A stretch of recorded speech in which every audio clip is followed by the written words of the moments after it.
Responders Network. I'm Crystal Bailey, your host, live from the IACP annual conference in Dallas. We're interviewing some of the most influential police chiefs across the nation today and tomorrow, and I'm so excited to have retired Police Chief Kristen Ziman here. She is extremely influential. She's written books, she's spoken, public speaking, and now you are just on the path of changing the world as it relates to violence and mass violence, right? I'm trying. So tell me a little bit about some of your work that you've been doing the last couple of years since you've retired. Yeah, first of all, thank you for having me on. It is such a pleasure to be here. So I retired from my department, the city of Aurora, Illinois, just outside of Chicago, in September of last year.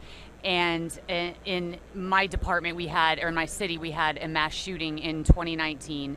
And 5 of my officers were shot and 5 people were killed in the middle of that massacre. And then, of course, we had the pandemic and then, civil unrest. And so I retired once the dust settled. And last September, I decided to go on a mission to try to reduce mass violence of all kinds. But my concentration, of course, is on mass violence. I'm a vice president for the International Association of Chiefs of Police and on the Mass Violence Advisory Initiative. And I serve with the DOJ, and we are doing the review on the city of Uvalde. And so I am constantly going around speaking not only on leadership, but on prevention and preparation for mass violence. And so that's where my work has taken me over the past year, speaking. And as you mentioned, I sat down to write a book and reflect on a career. So it's been an awesome whirlwind. Yeah, and that's got to be a massive undertaking to go out and say, I want to prevent mass shootings. Yeah, well, it's a mighty mission, and and of course I'm under no illusions or delusions, but I believe that we can make a difference, and that is really what the mission for me is. I thought, should I look for another chief's job? But I think actually I'm trying to give back and make a greater impact in this space, and I think I can do that by speaking and partnering with Axon and other organizations that also have this mission.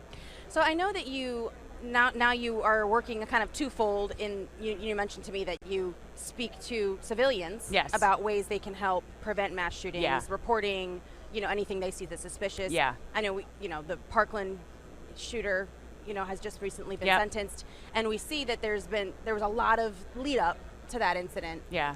But I want to talk a little bit about what you do with law enforcement officers and how they can prepare for these mass incidents. Can you talk a little bit about what you shared? So there are 2 paths of which I am taking. One of is the prevention gap, right? And that is exactly what you mentioned, is that I started to realize that law enforcement is reactive. When something happens, we are going to respond. So that's where preparation lives. But the prevention lives on the side of organization. So pivoting in both places is where I'm trying to live. But law enforcement specifically is we need to talk about the response. It is not a matter of if, but a matter of when it is coming to your city, right? And we do the whole, it will never happen here. I've been on the ground in Uvalde, and I heard that sentence. Highland Park, we never thought that would happen here.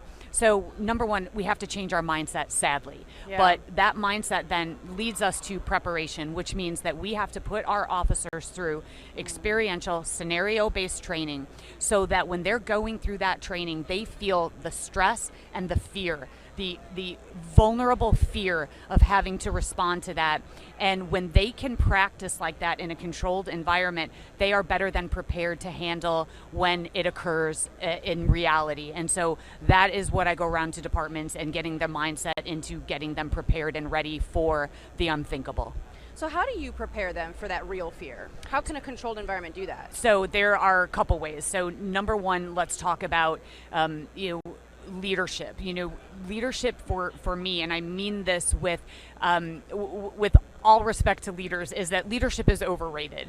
And so for me in my mass shooting is that, listen, I'm going to be in the command post. I'm not going to be on the front lines. So making sure that leaders are training those individuals who are going to be on the front lines so they know exactly what to do. So training in incident command. And as I mentioned, experiential training, putting officers through that training. You play like you practice. And I believe wholeheartedly that you do not rise to the level of your expectations. You fall to the level of your training. And so when that muscle memory kicks in, those officers are doing just that. They're running towards the gunfire because they've already done it over and over. Scenario-based and virtual reality. So scenario-based for many departments is very expensive, especially large departments, because we've got volunteers that are actors, and law enforcement officers are truly going into these scenarios in controlled environments. That costs a lot of money to do that, a lot of manpower. Yeah. So if you can have a way that technology can come in, virtual reality training, you put on a headset, and I've done it, I've gone through it, and it feels as though you are in the middle of this event and your heart is palpitating, and that to me is where we need to concentrate. Yeah. And then the third is, so I said leadership training, and then mindset. The mindset has to go along with it, and we've seen in recent events where that was called into question. And so the mindset has to be unequivocally is that I am going to go in there and sacrifice my own life for those of others. And so for me, it's those three concentrations. Wow. So, I mean, you're mentioning sacrifice, but we also want to avoid the loss of life for officers who are going to really save the day. And as you know, Axon is working on this Moonshot goal, cutting all gun-related deaths between the public and police by 50% in 10 years. Talk a little bit about that technology and how that relates to mass shootings. I know you did have drones in Aurora that day. Well, talk about a mighty mission, but a mission that every single one of us has to sign up for, because it's large, and I've seen people's faces like, whoa, that's going to be big. Yeah, of course it's going to be big, but that's why it's worth it. And so anytime you can send in a piece of technology instead of a human, that is going to elicit the best possible outcome.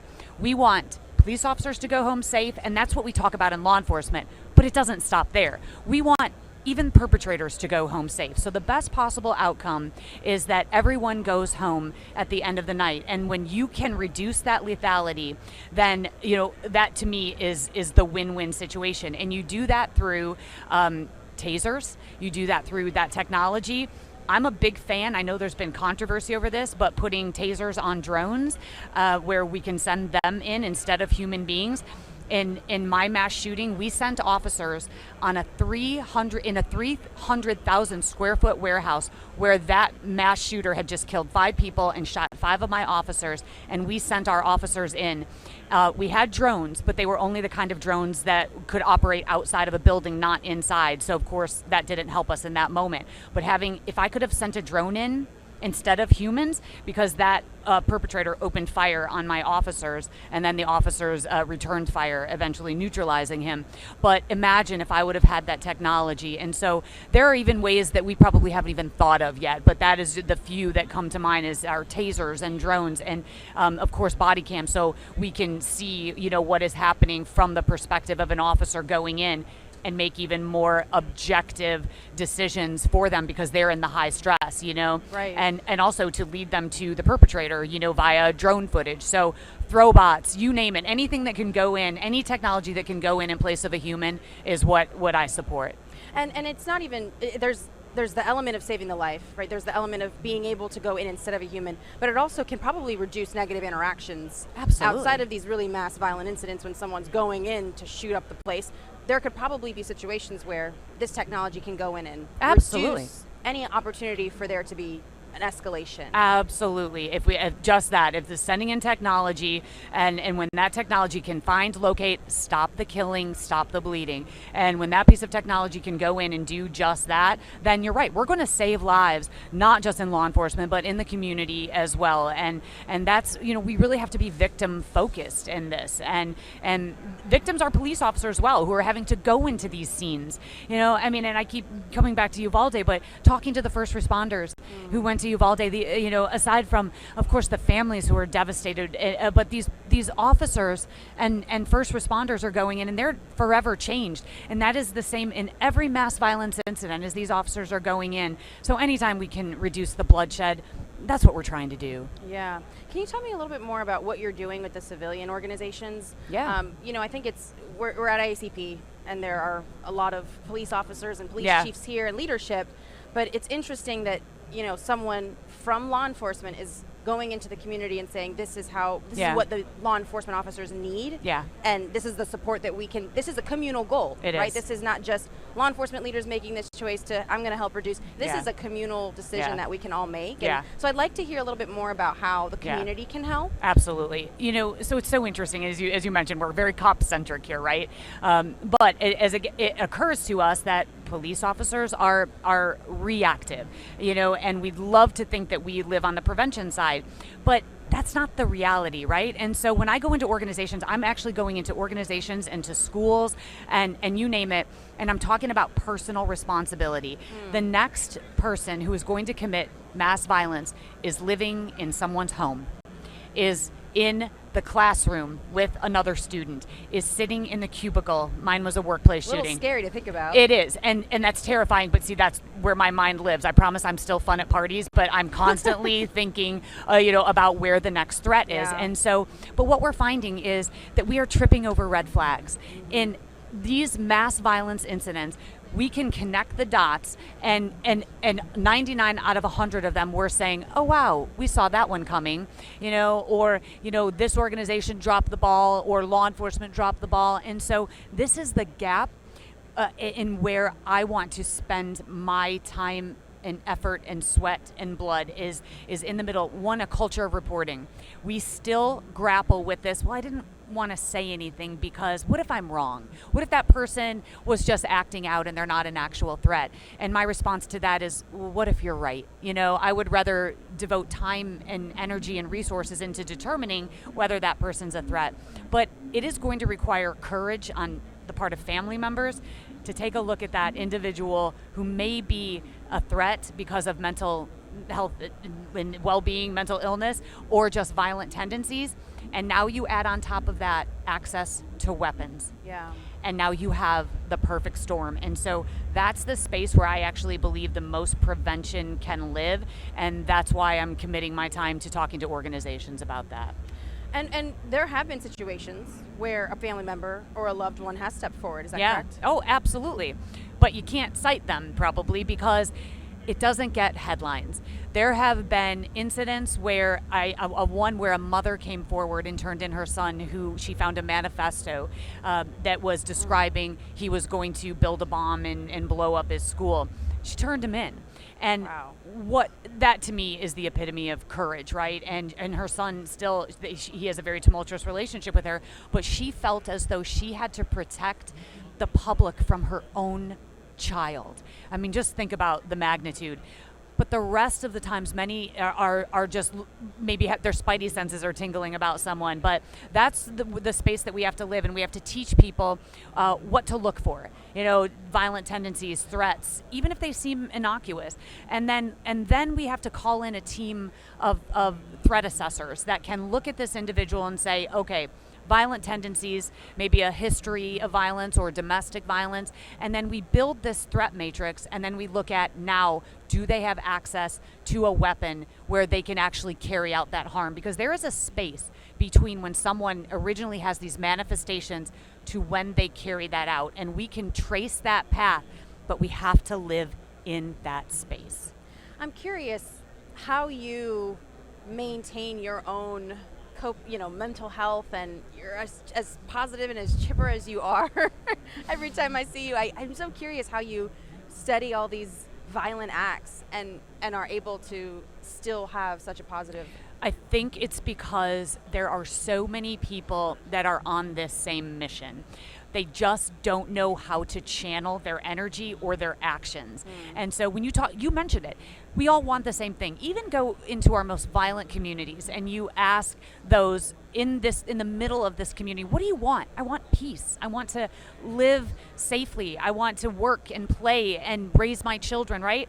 Mass violence, it's the same. We all want the same thing, but the problem is people don't know, well, to whom should I report it? They go to law enforcement, and law enforcement says, well, we can't really do anything because that person of question hasn't done anything yet. That's our answer. We can't do anything until they do something. How preposterous is that, right? So when I find people that we're on this collective mission to start a movement to reduce these acts of violence, that's when I become inspired. And companies like Axon that are on this mission and the Moonshot goal, again, mighty mission. But man, what's the alternative? To do nothing? So let's shoot for the moon here, and let's see where we land. Yeah, that's phenomenal. I mean, it's inspiring, and it's wonderful to see that you've taken a stance and said, this is what I'm going to do, regardless of how massive that goal may be. Yeah. Just like the Moonshot goal, yeah. right? Yeah. And I think what's funny, Chief Renee Hall sat here yesterday and said to me, well, we go to the moon all the time now. So, it's that funny, it's funny. Yeah. But the reality is, in 10 years, can we make these mass shootings non-existent? Yeah, well, that's the hope. And Yeah. of course, we don't operate, hope is not a strategy, right? So Yeah. that's why we have to have actionable items. And that's where we come back to technology, is tell me what, as a police chief, all the police chiefs here, what can they use to keep their people and their residents safe? And that's where we begin the conversation. And then let the technology, let the experts in that field come up with things that will help us so we can work in collaboration. Yeah. Well, it's wonderful to talk with you today, and it's wonderful to hear your thoughts and your support for the saving of all of these lives that can happen with these goals and putting them in, like you said, actionable items. Yeah. So I appreciate your time today. Thank you so much for having me. Absolutely. And stay tuned on First Responders Network. We'll have more chiefs with really great perspectives on the Moonshot goal and what they're doing in their local communities to serve. Thanks so much for joining.